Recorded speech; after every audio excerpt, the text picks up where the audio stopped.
obrigado, Deus, porque tudo está nas tuas mãos. Não existe nada, Deus, em toda a dimensão do universo que foge do controle das tuas mãos. Por isso clamamos ao Senhor, por isso que adoramos o Senhor e por isso que rendemos glórias ao teu nome nessa noite. E pedimos ainda ao Senhor que o Senhor tome cativa a nossa mente, prenda o nosso coração em ti, para que ao ouvirmos a tua palavra, Deus, o teu Espírito Santo fale conosco e edifique em nós a imagem de Cristo. Muito obrigado por essa noite, eu oro em nome de Jesus. Amém. Pode se sentar, meu irmão. Que bom que você está com a gente nessa noite. E sabia que estava rolando uma aposta na nossa igreja? O senhor acredita nisso? O pessoal estava apostando para saber se o pastor Rodrigo ia chorar quando visse o novo. Gente, já amadureci, eu choro só por outras coisas agora. Templo bonito a gente não chora mais. Abra sua Bíblia. Livro de Êxodo, capítulo 12. Nós vamos ler do verso 21 até o verso 31. Êxodo, capítulo 12, do verso 21 até o verso 31. Até o verso 30, na verdade.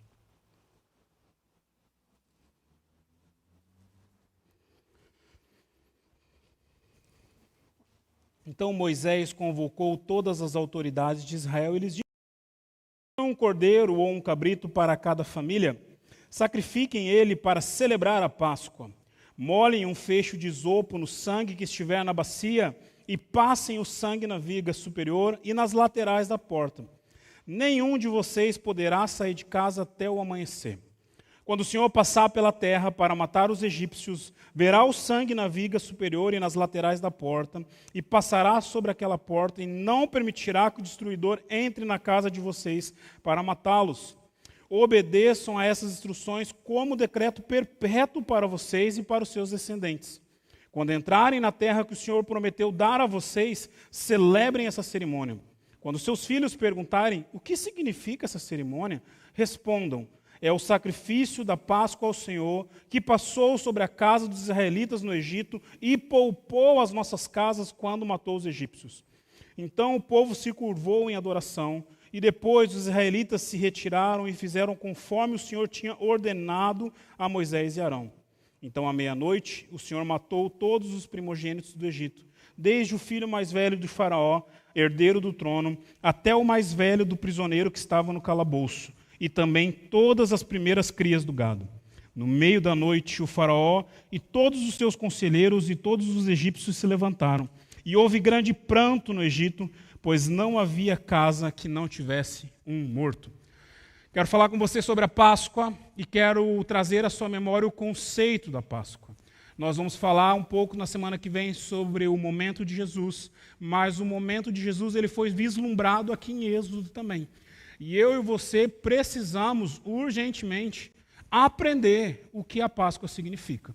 A palavra Páscoa vem do hebraico a palavra pechá, não a palavra pechá do gaúcho, que é quando dois carros se batem, mas pechá, que significa passagem, porque significa justamente isso, o momento onde Deus passou por sobre o Egito e livrou Israel das mãos dos egípcios. Algo que eu queria que você guardasse, porque nós às vezes conceituamos a Páscoa e entramos em picuinhas e brigas que são desnecessárias. Por exemplo, você que já está comigo aqui nesses 7 anos, você já me ouviu falar várias vezes desse púlpito, desse não que é novo, agora vai ser a primeira vez. Mas que eu não tenho crise de você dar chocolate na Páscoa, não. Não vejo problema nenhum. Sabe qual é o grande problema para eu e você, cristãos, ao darmos chocolate na Páscoa? É não gastarmos o restante do tempo que temos ensinando aos nossos filhos e ensinando às pessoas à nossa volta que a Páscoa vai muito além do que o chocolate. Pelo contrário, meus filhos vão ganhar uma caixa de bis, um chocolate nesse momento, porque eu não quero que eles sejam criados alheios à sociedade. Porque nós não fomos chamados para virar monges. Nós não fomos chamados para viver em cima de montanhas e as coisas acontecendo e nós não estamos ali. Nós estamos aqui na terra, depois de ter sido chamados por Cristo Jesus, para trazer a ideia real daquilo que Deus quer. Então eu não vejo problema nenhum você dar uma caixa de bis, não vejo problema nenhum você dar um bolo do um ovo do Ferrero Rocher, inclusive eu estou aceitando. Se você quiser dar para mim, já que você não quer dar chocolate, comer chocolate, dá para mim. Eu estou trifeliz. A Páscoa vai muito além do chocolate. A Páscoa tem a ver com o sacrifício de Cristo Jesus. Mas a Páscoa também tem um conceito judaico-cristão. Há algum tempo atrás, um grande teólogo falou que nós não precisávamos celebrar a Páscoa como os judeus. E eu concordo. Apesar que várias vezes aqui na nossa comunidade, para fins pedagógicos, nós celebramos a Páscoa judaica aqui. Mas nós não podemos esquecer o que foi. Porque ela já vislumbrava, quase 3.000, 4.000 anos antes de acontecer, o que aconteceria com Cristo Jesus. Algo ainda que eu quero falar com você, antes de entrar nos 3 pontos que eu quero que você guarde, preste atenção na obediência desse povo. Preste atenção no verso 28, por exemplo. Quando fala que o povo acabou de ouvir tudo aquilo que Moisés e Arão fez, se curvou, adorou o Senhor e obedeceu. Porque essa noite, quando eu estava meditando nesse texto, eu fiquei pensando, cara, se fosse nos nossos dias, provavelmente muito crente ia morrer. Provavelmente muito brasileiro ia morrer. Porque nós somos famosos por criar regras e não cumprir. Nós fomos famosos por deixar as leis nos regerem e nós não vamos cumprir, eu cumpro aquilo que eu quero. Perceba, quando nós trabalhamos a ideia de guerra santa nas Escrituras, quando Deus batalha pelo povo, ninguém de Israel se perde. Aqui está registrada uma guerra santa, onde Deus batalhou pelo povo de Israel. Ninguém se perdeu. Todos obedeceram. E aí nós aprendemos aquilo que Samuel, anos mais tarde, vai ensinar a Israel. Que obedecer é muito melhor do que sacrificar. A Páscoa tem a ver com obediência. Tudo que eu vou falar com você nessa noite, se você não colocar a ótica da obediência, não vai fazer sentido para você. Primeira ideia que eu queria que você guardasse, então, é que a celebração da Páscoa é a celebração do cuidado divino. Verso 21 ao verso 23. Preste atenção no momento histórico que está acontecendo. 9 pragas já ocorreram, e de todas as pragas que tinham ocorrido, essa é a primeira vez que Deus não promete a Moisés endurecer o coração de Faraó. Porque nas outras, Moisés já ia falar com Faraó, sabendo que ele ia dizer não. Em outros tantos momentos, Deus permite que Faraó diga sim, mas depois ele volta atrás. Em outros momentos ainda, o Faraó tenta negociar com Moisés, dizendo, não, vão, adorem o Deus de vocês, vão, celebrem o que vocês precisam fazer, mas deixem o gado de vocês, deixem as mulheres e as crianças aqui. Agora não, agora foi o golpe cabal do Senhor, foi aonde ele demonstrou para aquela geração que ele estava cuidando daquele povo. O povo de Israel, quando celebra a Páscoa, ele celebra o cuidado divino para a sua vida. Celebra o cuidado divino de Deus, livrando eles da opressão do Egito. Eu e você, quando celebramos a Páscoa na nossa geração e acreditamos na cruz de Cristo, nós precisamos nos lembrar do cuidado divino de Deus sobre nós. Aquilo que Ele está fazendo, aquilo que Ele está manifestando, aquilo que Ele está fazendo na nossa direção. E aí isso é uma aplicação direta para os dias que eu e você vivemos. Nós vivemos num momento sem esperança, de tristeza, vidas têm se perdido, as pessoas têm andado triste, e nós, que somos o povo mais feliz da terra, que podemos ser a esperança para essa terra, já estamos conseguindo nos amoldar ao mundo, achando que está tudo de mal a pior, achando que nada vai dar certo, achando que Deus ele não está cuidando de mim e de você. Nessa noite eu quero te falar isso, com letras garrafais para que você de uma vez por todas entenda. Deus está cuidando da sua vida. A Páscoa é a celebração do cuidado divino.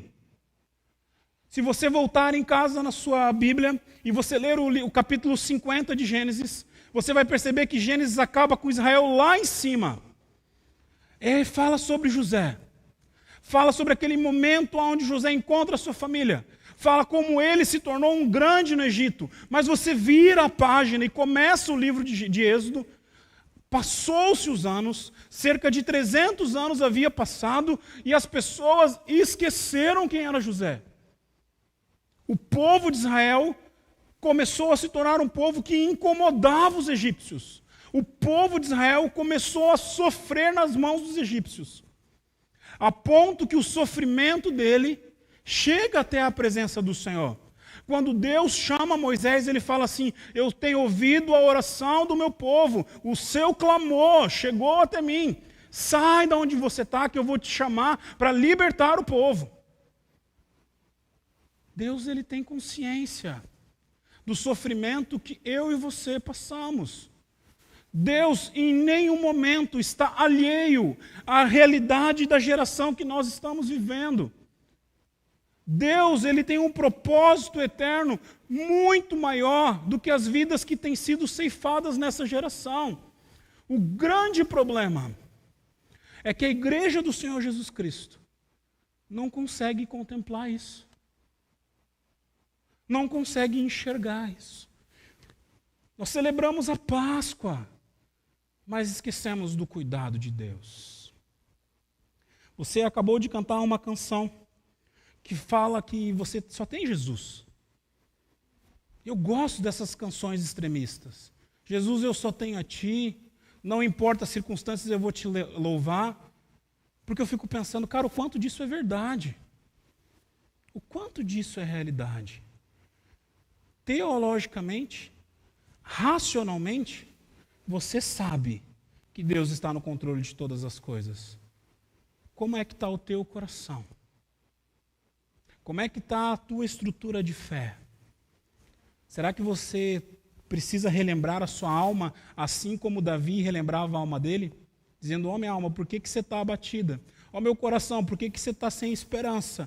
Ó minha mente, por que você está vivendo dias tão ruins assim? Você esqueceu quem está cuidando de você? Você esqueceu quem está cuidando da sua vida? 300 anos. De um povo que estava sofrendo, de um povo que estava cativo, e Deus manifestou o seu cuidado através dessa 10ª praga. Não esqueça disso, a Páscoa é uma celebração ao cuidado divino. Segunda ideia que eu quero deixar para você nessa noite: a Páscoa é uma celebração para ser vivida em família. Leia comigo o verso 24. Obedeçam a essas instruções como decreto perpétuo para vocês e os seus descendentes.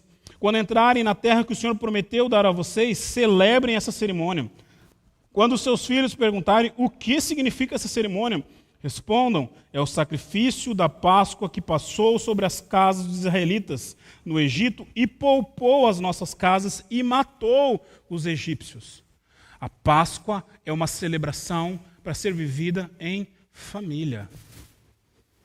É um mandamento do Senhor. É interessante algumas curiosidades que você descobre nesse texto. Se você volta alguns versos, você vê Deus instruindo Moisés e Arão como deveria ser celebrada a Páscoa. Ele manda eles separarem um cabrito ou um novilho, manda imolar esse cabrito, manda passar sobre as portas e manda assar. Deus curte churrasco, já cansei de falar isso para você, né? Ele manda assar todo o cabrito. E ele fala assim: separem um animal para que toda a família coma e não sobre nada. Se a sua família é pequena, e aí está uma outra curiosidade, para o israelita, uma família pequena é uma família com menos de 10 pessoas. Não é só uma família ali, pai, mãe e filho, não. O que seria uma família grande nos nossos dias, imagina. Eu tenho só um irmão, já foi suficiente, imagina 9 irmãos. Mas enfim, se a sua família não der conta de comer, chame outras famílias, para que não sobre nada. E é interessante como a provisão daquilo que eles iam viver no maná acontece novamente.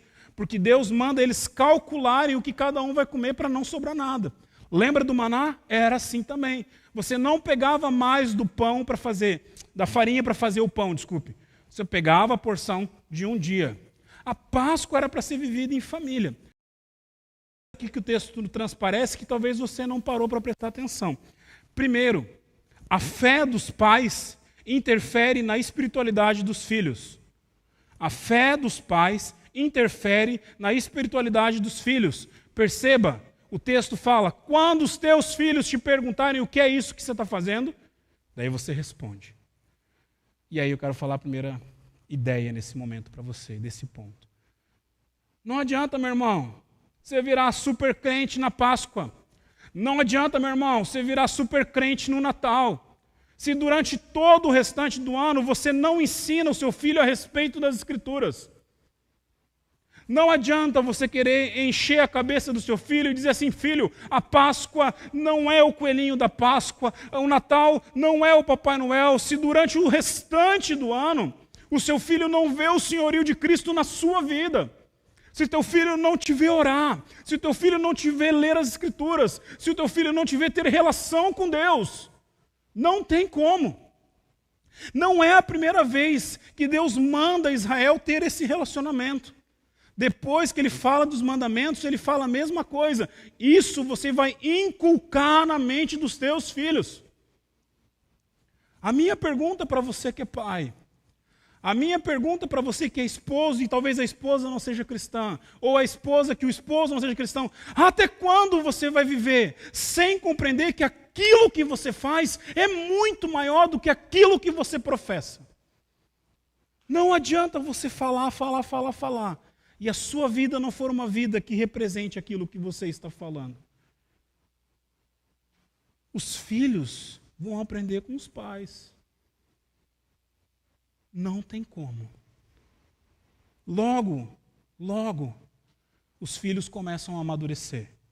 Eu sou da geração, não sei se você pegou essa geração, que nós nascíamos e tínhamos que sair do hospital com 2 gases nos olhos, porque não podiam ver a luminosidade. Não podia enxergar a claridade. Criança tinha que tapar os olhos até o 7º dia, porque senão podia ficar cego. Eu não sou tão velho assim, mas passei por isso.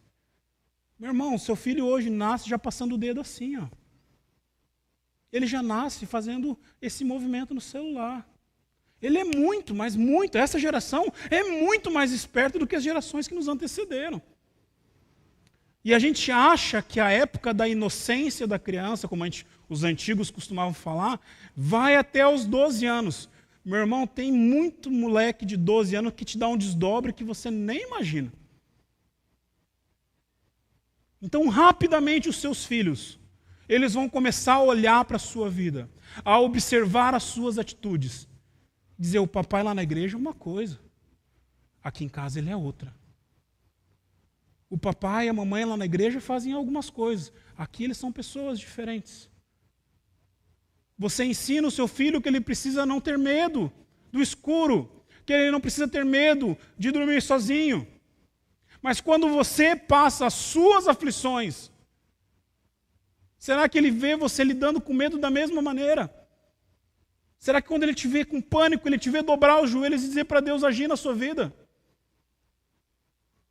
Por isso que a Páscoa tem que ser celebrada em família. É o ápice, é o momento maior de uma continuidade daquilo que você fez todos os dias da sua vida. Preste atenção. E algo que é a segunda coisa que eu quero falar nesse ponto com você. As crianças que passaram por isso. Provavelmente no meio dessas crianças tinha um cara chamado Josué, que é quem vai assumir o lugar de Moisés depois. Muitas crianças passaram pelas 10 pragas e elas não iam recordar. Os mais velhos precisavam falar.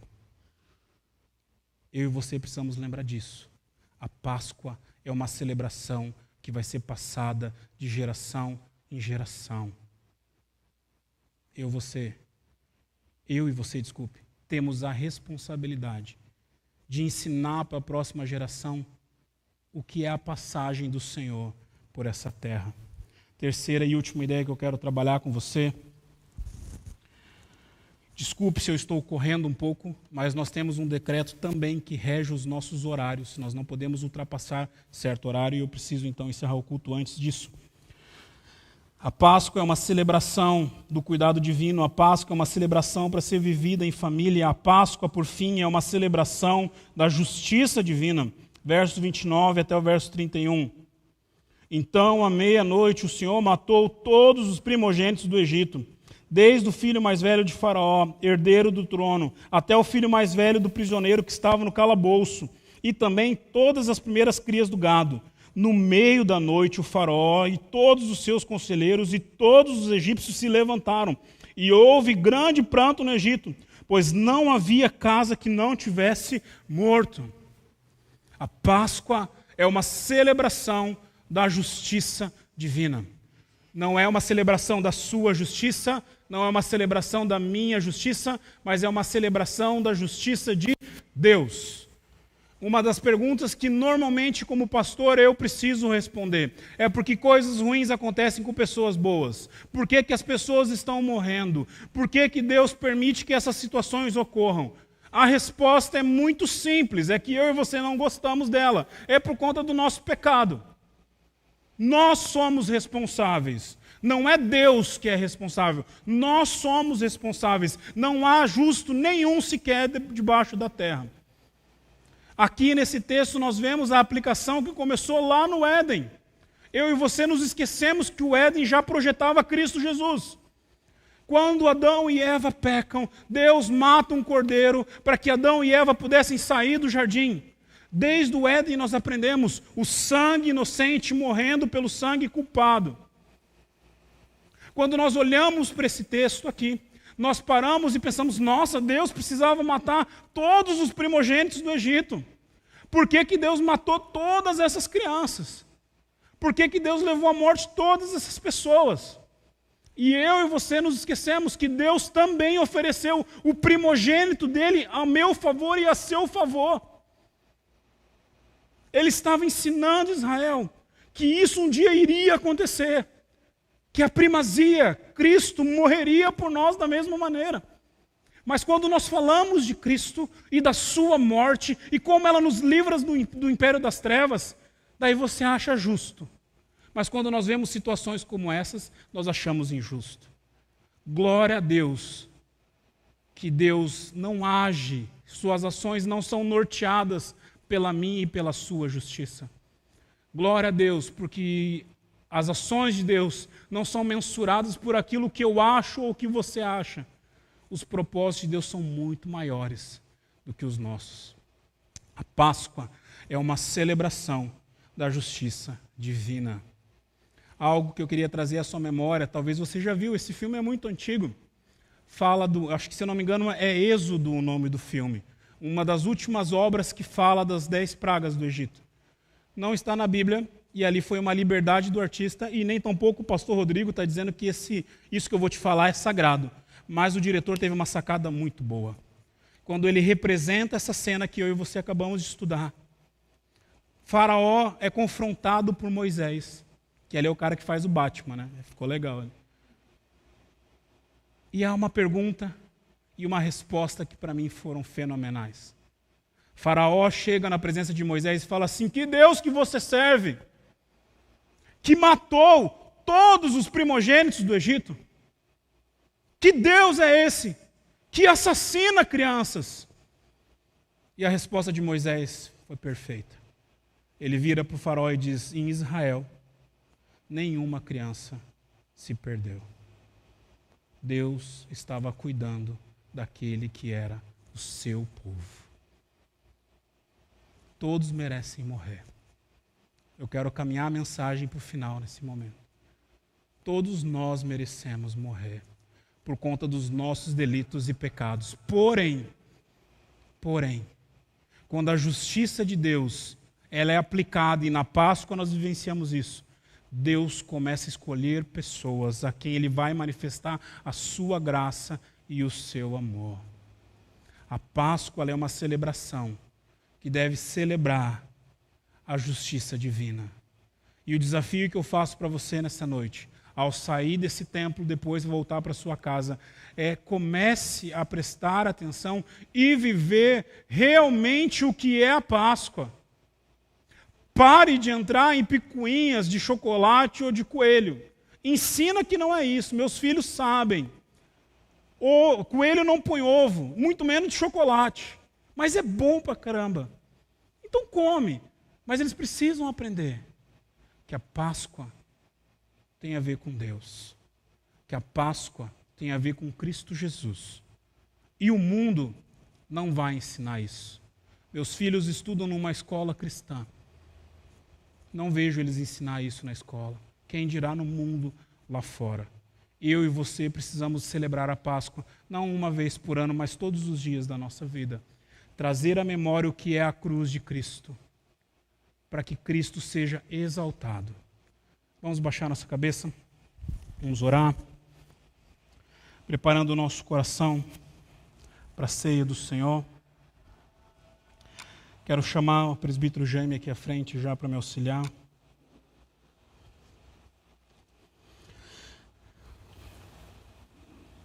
Quero te dar alguns instantes para você confessar os teus pecados diante do Senhor, para que você possa participar da mesa que é dele.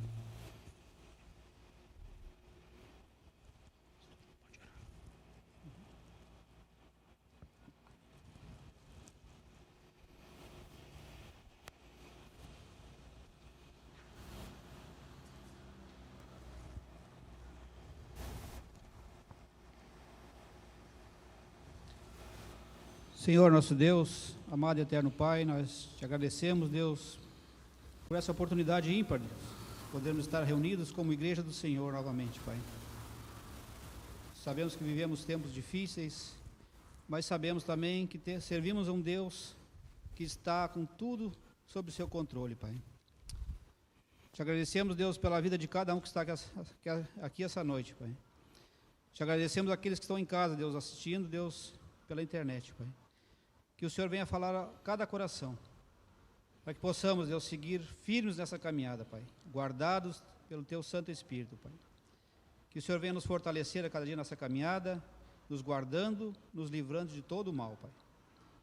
Também te pedimos nesse momento, Deus, que o Senhor esteja, Deus, abençoando, Deus, os elementos da Santa Ceia, Pai.